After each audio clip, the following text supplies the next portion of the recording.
today from one of the Iraqi physicians that since our work there, they have opened a daycare center in the treatment center so women can come and their children can be seen. And this just breaks my heart.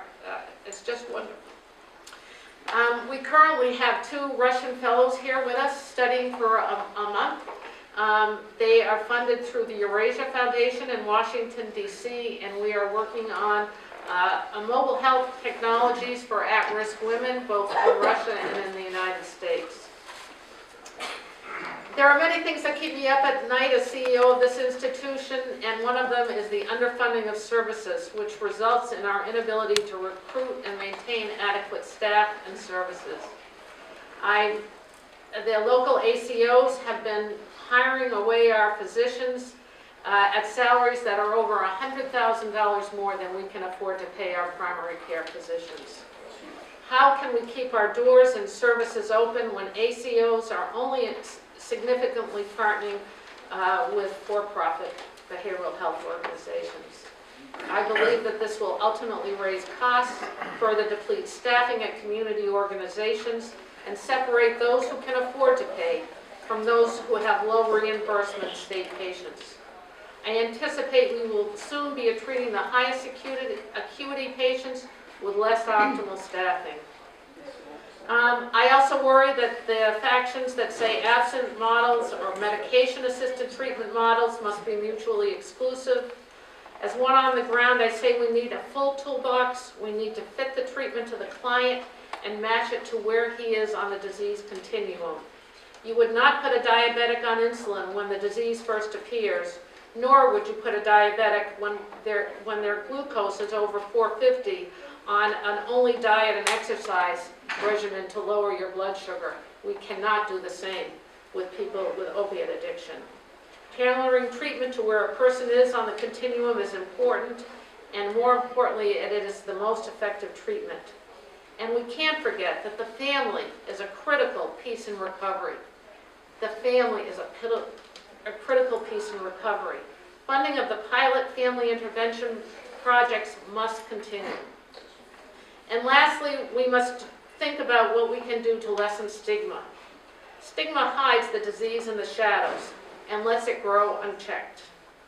We saw what happened to smoking rates when health promotion, education in the schools, and media advertising were employed in a unified effort. We can do no less for this opiate addiction, which is ruining the lives of families and young adults across the Commonwealth. I thank you for your attention. I hope I didn't go over my time, and I'm happy to take any questions.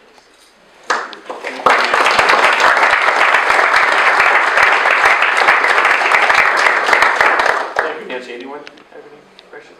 I have just one, Nancy. We heard Vic reference last year the legislature, through a lot of work and leadership actually from Senator Keenan, passed Chapter 258, which had 2 major components. One, the elimination of the necessary pre-approval from insurance companies for getting someone into detox. And you told me heartbreaking stories of family members who have brought their loved one into your facility. They finally have admitted to themselves and to their families that they had a problem and they want to get into detox, and then you get the message, well, you have to wait 24 hours before you get pre-approval to go into detox. And you know Or once, denial. Or denial. And you know once they leave out that door, you've lost them. That is correct. And the second major component... And can I just say, please, for that, we had that exact thing happen. A person was denied, they left this facility, and we heard that they had overdosed. We read it in the paper. Yeah. I mean, this is a fatal illness, and it is medically necessary sometimes to give people time outside in the real world where they need time to gather themselves and have a rest and get some treatment. Not everybody can deal with it on an outpatient basis. So we need inpatient detox. So has that improved since we passed Chapter 258? It doesn't go into effect until October. Do you understand that? Okay. And so, well, I think people are sort of gearing up to it. I can't help but wonder if they're trying to figure out ways around it while we have this waiting period. For sure. So yes, please, Senator.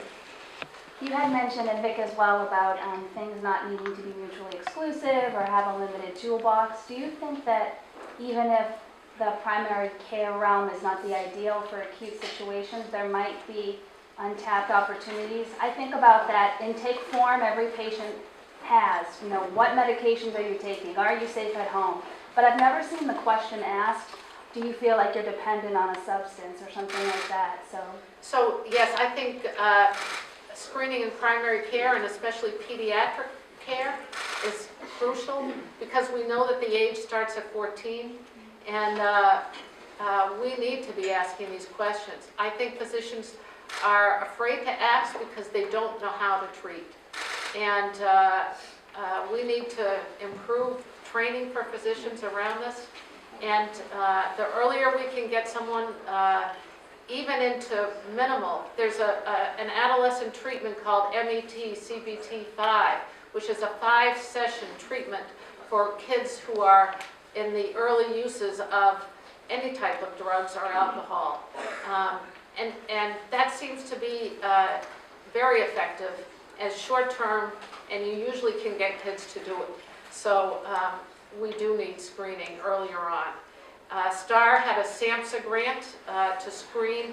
We screened 5% of the city's population, and we had fairs, and we went to all sorts of places. Any place we could go, we screened families, children, adults.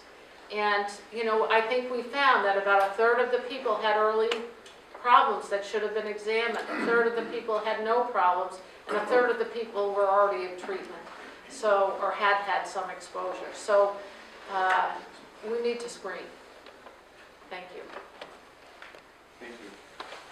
Thank Maybe you. just quick, I don't want to put you on the spot, but chapter 258, no, besides the pre-approval, which we heard, also the step-down services, because a concern that we've heard is even if you get someone into detox, 6 days they get clean and then they're thrown right out back on the street. And the percentage of relapse is high. Now we're requiring step-down. And that is key. We're talking about brains that are being damaged by the drugs that they are taking. And the brain does not snap back in a period of 5 days. What we're seeing is that, you know, even at 14 months out, the brain still has some impairment. So we need to keep people in treatment as long as we can, and we'll get better outcomes. And we also know that if we can prevent the use until the age of 26, the chances are that they'll never be addicted. Thank you very much, Nancy. Thank you. You very much.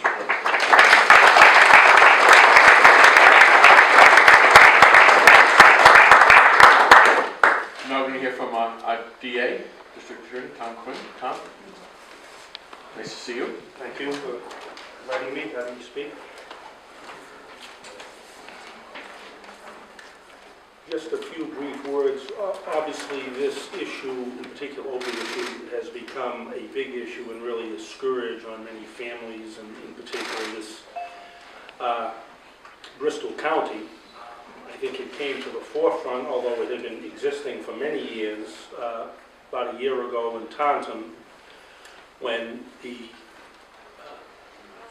number of overdoses increased significantly, in particular because it appears that the heroin was laced with fentanyl.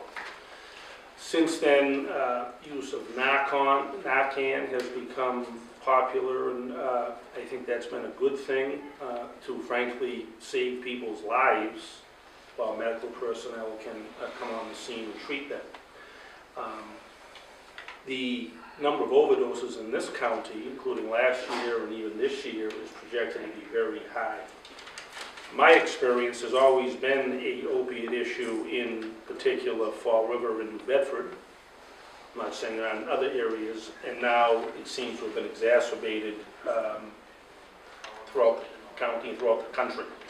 From the district attorney's perspective, I'm willing to engage in programs and any issues that can help solve and address this issue.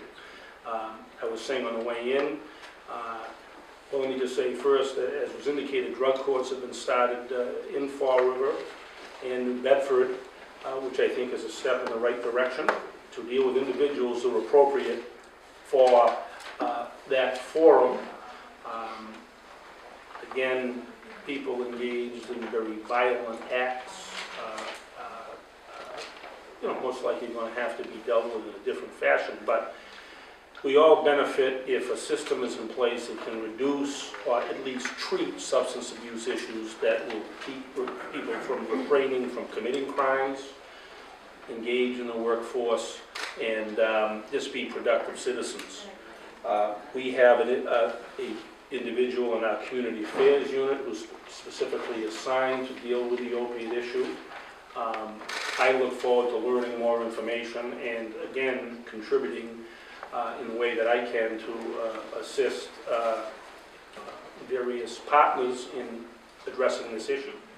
We have, there's been a lot of programs that have come, trainings that have come about the last, recently, and we're going to participate in those trainings so that we are more familiar with some of the steps and measures that we can take through community affairs to work to, again, address this issue. So thank you for taking the time to come here and address this issue. I look forward to working with the Attorney General and other people to do what I can to assist. Thank you. Thank you, Mr.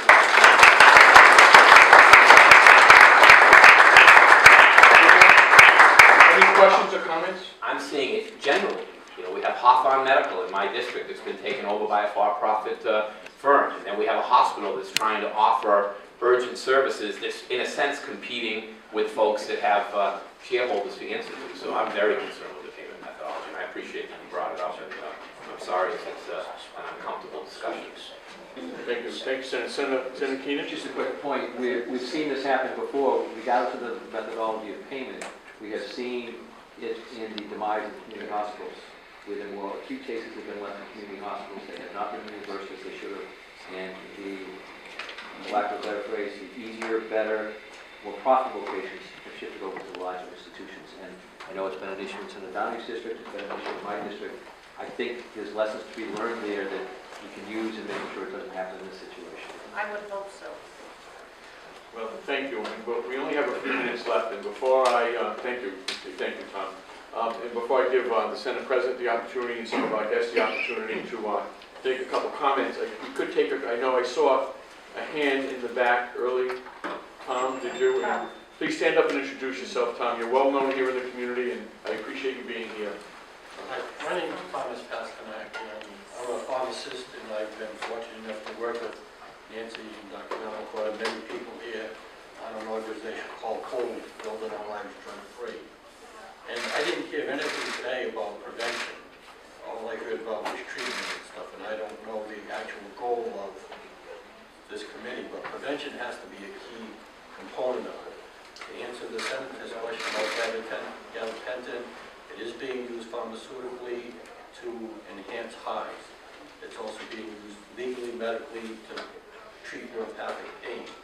I know the Attorney General's office has been in touch with the Mass Independent Pharmacists Association to put more teeth into the prescription monitoring program. From what I know of the prescription monitoring program, it needs a lot more teeth. And the sooner we can do that, the sooner we can get into the prevention part of where pharmacists, doctors, people can help prevent someone before they have to come to STAR or to any place. Well noted. Thank you, Tom. Thank you. Just so you know, on these listening to us, we don't dictate the agenda, and this is probably the most that we've spoken on, and interacted with panels. We're really here to listen and to learn. Senator Brownsburg? Well, in that vein, just one question. You talked about the problems that ACOs have created for your operations.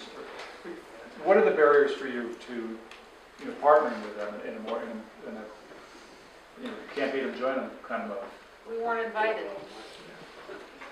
Have you knocked on the door? Oh, yes, and I had them tour here, and then I get a recall that they're partnering with a for-profit organization and building a 120-bed facility in partnership. The day before they signed the agreement, or the day they signed the agreement. Okay, we'll take one more. There's a woman in the back with her hand up. If you wanted to, did you want to ask a question? Hi. Please, and this was, then we're going to close. And I personally am dual diagnosis, I'm bipolar and alcoholic, and, you know, this is a great situation to be a part of, and again, I agree that part of it is the preventative measures. I'd like for the panel and the public to recognize that much of this epidemic is driven by mental health diagnoses or things that have gone untreated, unrecognized. And you know, that's a really important, especially being here at STAR. I received help because I had gone to the IOP here for alcoholism. I had a diagnosis 20 years before of bipolar and not treated. Alcohol became my self-medication, and when they recognized that is when I got mental health services here. So it's really crucial, you know, again, the stigma of, you know, drug addicts as far as choice, or, you know, that the mental health diagnosis in the society as far as the stigma, you know, breaking down those stigmas and recognizing the link is, you know, a really important part of the model and, you know, a well society. Thank you. Thank you very much, and thank you, Mr. Chico, for your courage to speak. We're going to have listen to Dr. Valcott, and we have to close out here and move Very on. short. Dr. Valcott, Mayor Sutter's Director of Health. I hadn't intended to speak, but I think it's a good wrap-up. One of your colleagues asked me before this began, is there any hope or light at the end of the tunnel? There is, but we have to realize that treatment is essential, but that's just one prong. Unless we continue to focus and work on education of the public and providers, if we put the proper tools into the hands of our law enforcement people to get the $5 bag, and I heard there's even a bargain sale in heroin, less than $5. If we don't work on trying to reduce the supply, if we don't work on trying to do something about the cost of Narcan, which is doubled, and I think that's heinous. Quadruple now, that's right. It's heinous. We just, treatment is important, but we need to focus on the education, getting it off the streets, and trying to reduce prescriptions. Then there is no hope, Senator.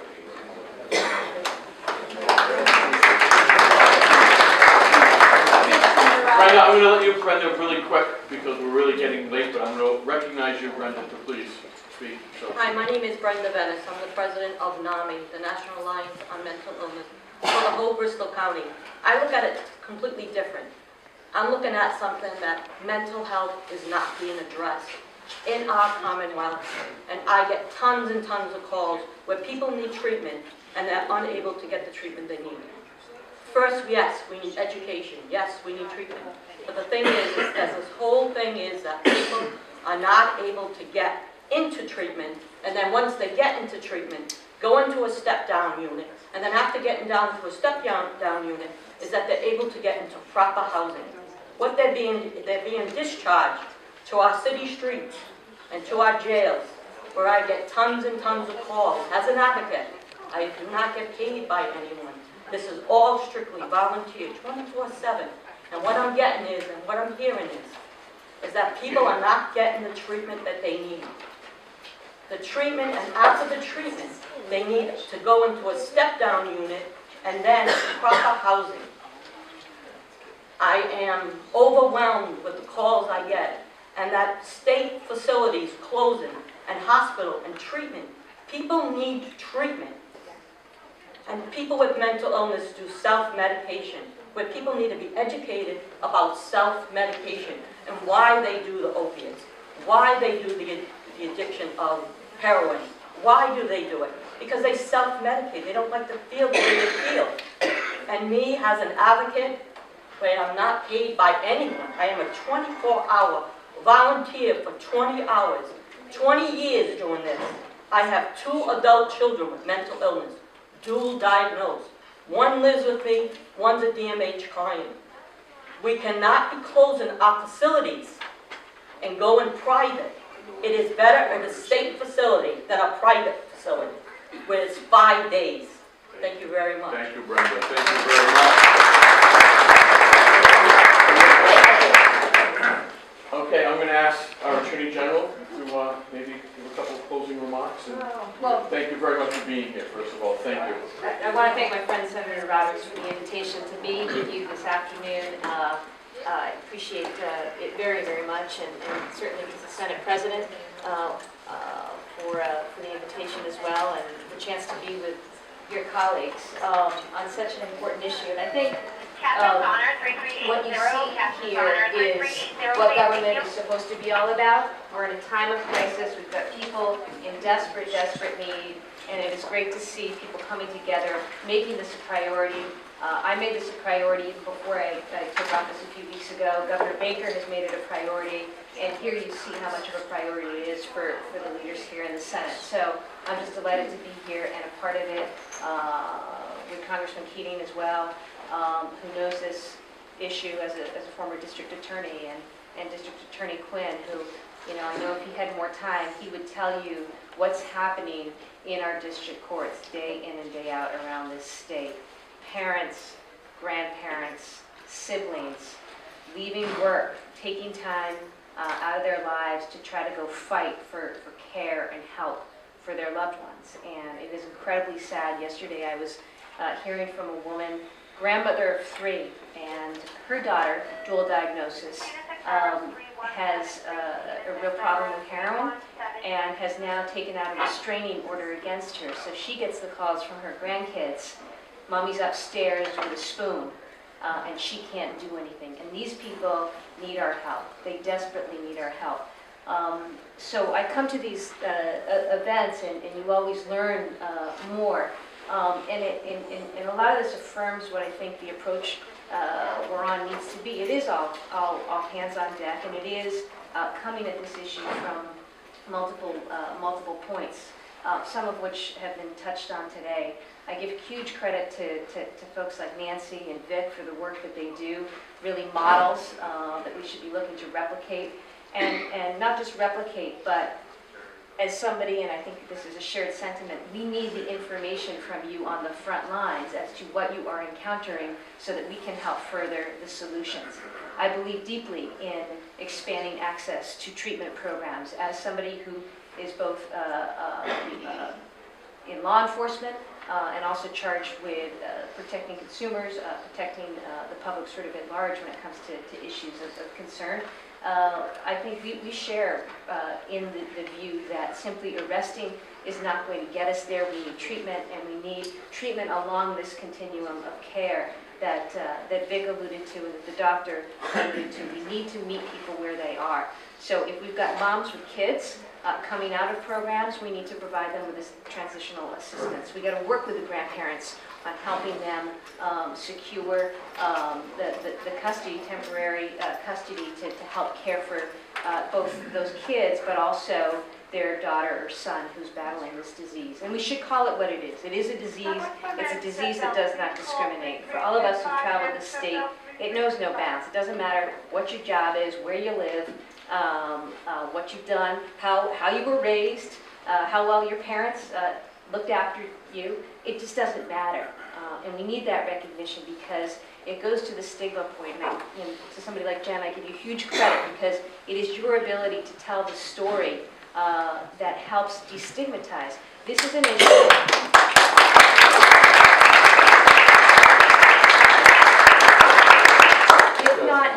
If not now, it will soon be that each and every one of us in this room has a family member or a loved one afflicted by this disease.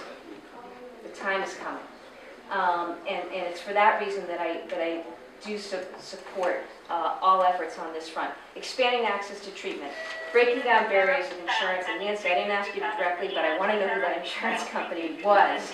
This is critical in making sure that people have access to the care they need. We have mental health parity. That certainly is something that as Attorney General I'm keen to enforce, because we should be treating this issue as we treat other medical issues, and until we do that, we're not going to be where we need to be. Public education, my mom's a school nurse, and my dad was a high school history teacher and coach. I think that's key. We've heard from so many young people in recovery who just didn't get the opportunity to be told in schools about the dangers of some of these incredibly highly addictive pills. I mean, the scientists know what they're doing. And we've got drugs now on the market that are incredibly addictive, and we need to do what we can to restore funding and education opportunities in our schools for our young people. I was pleased to hear Tom speak about the prescription drug monitoring program. That's something I'm really keen on. We need to do everything we can to make that a usable system, so that it's easy for doctors and pharmacists and others to input information and to receive that information real time and in a useful way. And I've talked to other state attorneys generals about the importance of having interstate operability and data sharing, because so many of us live along places where people hop back and forth. I want to stress the importance of law enforcement, though, going after drug traffickers and going after problematic prescribers and pill mills. That's part of it. And certainly making sure that Narcan is available. One of the things I looked at a few weeks ago was the tremendous price spike in Narcan in the midst of this crisis, and I don't want our municipalities or our state to take an unnecessary hit there, or anyone to unnecessarily profiteer from this crisis. And we need pharmaceutical companies at the table, we need providers and prescribers at the table to help solve and address this issue. There is every reason for hope. We know a path.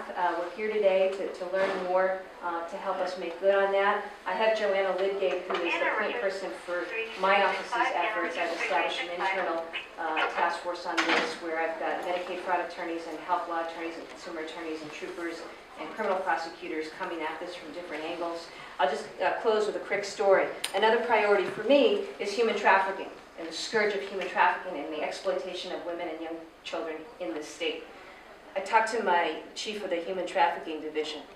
She said, well, you want to deal with that, you got to deal with heroin, because most of these victims of human trafficking are there trying to maintain, not for a high, but just to survive.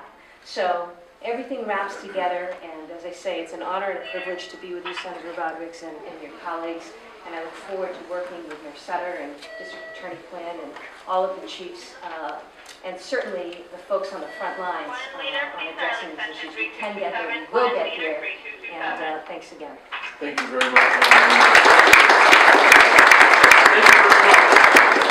We had 2 people die from Ebola, yet the national spotlight went on that. 111 contracted measles. The national spotlight went on that. That's why your being here today is so important, because we have to do it. But you've also heard there's no silver bullet for this. It's great to do a task force with a label on it, but if we stay within that label, we're not going to be successful. I think you've heard that today as well. When I was DA, I dealt with this not only with the drug court, which we try to get more federal money for, but importantly, there was a healthcare grant that I think you should look at expanding. We used it for the city of Quincy. We have a mental health diversion program. And that dealt with so many of these other issues. And by the way, it saved enormous amounts of money, because the criminal justice system should not be the safety net for a healthcare problem. And that's the way we've been dealing with this issue for so long. I learned that from my brother, who's a police officer. You have people with mental health problems. You go to the scene with a 911 call, and really the problem is a mental health issue. It's also behavioral health. It could be an addiction problem. So what's the alternative? They have to arrest them, and they bring them to the #1 most expensive place, an inappropriate place to deal with them, the emergency rooms. So money can be saved in the state budget, federal budget, in expanding this as well. This goes to a continuum of so many people, and it's comprehensive. Prenatal care. Ours is the largest hospital in this region, where 3.5% of the babies are being born addicted, significantly higher than the national average. Anecdotally, in the area that Senator Wolf and I share, in one of the recent weeks, there was 11 births, Cape Cod Health System. 9 of those babies were born addicted. 9 of the 11 in that week. We talked about how we approach it at for young people. I put my programs at the suggestion of high school students at the middle school range, and that's where we did our education and prevention in the DA's office. And we've seen, and we all know, I won't go into it, about the gateway between prescription drugs, opiate-based drugs, and dealing with that. There's an elderly problem. There's a veterans problem that's significant. There's even issues, I suspect, with learning differences in self-medication that we have to look at. So the idea is it's comprehensive. We can deal with it. We have good local partners here in this region and good leadership in this area. We need resources to do it as well. And that means the healthcare community, and STAR does such a great job as a model in that respect. But our hospitals need help too, and we need behavioral health beds, which are expanding around the country and in this region. There's not enough of them as well. Tomorrow I'll be dealing with the faith-based community. We did that here with BOLD and other groups helping us. And we're going to be doing that again in the Cape Cod area tomorrow. So there's many ways we can approach this. $6 billion, very conservatively measured, lost in our country in productivity and work out of our economy because of this disease. And the cost of not acting is far greater than the cost of acting and putting resources in. And that just doesn't mean economic terms, obviously, in the changing of lives and families. The cost of one medication just for hepatitis C is extraordinary compared to what we're doing. So thank you for being here. This is something we can deal with and have significant impact. I'm working at the federal level through Hal Rogers grants that have been expanding. I'm working with drug courts. I'm working with getting data, which is, I don't think that's been mentioned. At the state and local, we need data to see what's going on, timely data, and we're not getting that. It's years old and really not adequate enough. And I'm dealing to try and, with the FDA, very tough lift in many respects. We were successful, myself and Hal Rogers, in getting unprotected, so it's not crush-proof and melt-proof, cheap generic OxyContin off the market. The FDA ruled at our behest to say this is not safe for the marketplace. Yet they turned around a short time after and approved Zohydro against the recommendations of 9/11. We've got work to do with the drug companies. It's great to have pharmacists like Tom Pasternak who are there, but we also have the medical community involved. I'll just give you one thing that has come to my attention worth looking at. Boston University is working with a program with the law enforcement community. They have a SCOPE program, and they're working to try and help medical professionals learn about the impact of prescribing drugs that may not need to be prescribed and what's appropriate. And we have to work with the medical community in that regard. My daughter fractured her wrist a short time ago. So she went to have an x-ray, and into the room came a doctor with a prescription for an opiate-based drug. He said, she works in the prison. She said, "What are you doing that for? You're ruining lives." I could have an Advil or an aspirin to deal with that. And they'll come in time and time again. And we have to break that culture as well, because our country is uniquely putting their own population in danger as a result of that technique. So come away from this understanding, which I think you do, how comprehensive this is. It can't be bottled into one task force or something like that. You have to approach it in all of the aspects that the state Senate and Congress view issues, and it's great to have partners in the legal community, like the local police here and our Attorney General who came all the way out here to be with us. Thank you, thank you for doing this. Thank you, Congressman. Let me just thank Leslie Duclos from Congressman Kennedy's office, who's here, along with Anthony Valou from State Representative Paul Schmidt's office and Peter Daly from State Representative Paolo Fiola's office. Thank you very much. I know our state reps are in session today, and for the words, Mayor Sutter, thank you for being here. Thank you very much, Michael. A few thank yous and then a couple of brief points because I know that you're running a little bit behind schedule. So I'd like to thank the Senate President for convening these listening tours, for coming to Fall River, for focusing on this issue.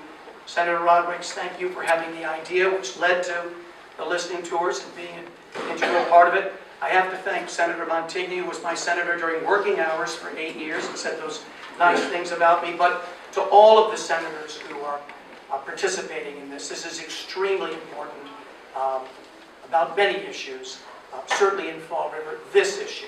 I'd like to thank the Attorney General for her concern about this. She spoke about this many, many times on the campaign trail, and she's following through on what she said she was going to try to do about it. Congressman Keating made many points that were striking. Perhaps the most stunning one was the percentage of American consumption of opiates. That's obviously a reason to look into the whys of that really shocking statistic. But there are 3 points I'd like to reinforce that have been touched upon. The first, Congressman Keating spoke about this, the need for accurate data. There was an article last year, I can't remember the magazine, but it was Atlantic, Harper's, some publication like that. How many heroin addicts are there really? Is it 100,000? Is it 1 million? We've got to get more accurate data. I think we have the means to be able to do it. Before we came into this room, I heard Nancy Paul talk about the number of opiate overdoses last year and the number in Fall River. I looked at the data that was compiled for me prior to this meeting, and I have to say it was very different. So I want to talk to you about that. I want to try to figure out what the sources of these disparities are. But Congressman, I agree with you 100%. We need more accurate data. One piece of data, though, which I think there is agreement upon, and which is right at the heart of this problem, is the exponential increase in opiate prescriptions being written. So nobody really spelled this out, but we're all aware of it. In the year 1991, 76 million. In the year 2000, 126 million. And the last year for which data was kept, 2013, 206 million. So that, by my rough math, waiting for it to speak, it's a 60% increase in just 13 years. So if we're going to avoid the dire situation described by the Attorney General, we've got to do something about that. And we also have to do something about prevention. Congressman Keating touched upon it, the Attorney General touched upon it, Tom Pasternak touched upon it, Nancy Paul touched upon it, but I can tell you, having been mayor now for whatever it is, 67, 68 days, there's very little being done in the middle schools. And that's exactly where we have to start. There was a program, we're all familiar with it, the DARE program. It had its failings. We've got to come up with something right now, and we've got to get it implemented as soon as we can. And it has to be not just in Fall River, but statewide. Because as much as we need to do about prevention, as much as we need to do about treatment, it's incumbent upon us to do a lot about prevention, because the better our programs for prevention, obviously, the less need we're going to have for the treatment. But once again, this is a great start. Let's keep the momentum going at the federal level, at the state level, in the Attorney General's office, everywhere. Thank you all very much on behalf of Fall River. Thank you.